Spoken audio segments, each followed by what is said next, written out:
तो कुछ ना पूछो फैजी। क्या हो रहा है? I can explain you Faizi.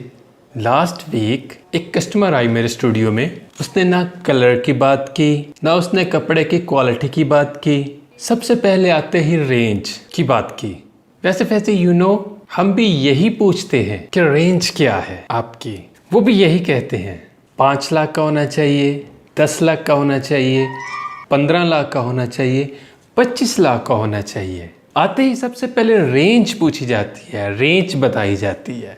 वो अपनी रेंज बताते हैं तो उसके बाद ही कपड़ा डिसाइड होता है, कलर डिसाइड होता है, डिज़ाइन डिसाइड होता है। ये सब बात की बातें हैं। वेल जिमी, वेडिंग सीजन तो बहुत अच्छा लगा होगा तुम्हारा। स्वा अच्छा लगा होगा सीज़न। ईमान से बेइज्जती शुरू हो जाती है। क्यों जिमी? शादी के दिनों में बस पता नहीं क्या हो गया लोगों को। ड्रेस डिज़ाइनिंग की सेंस ज़ीरो और कंपटीशन रूल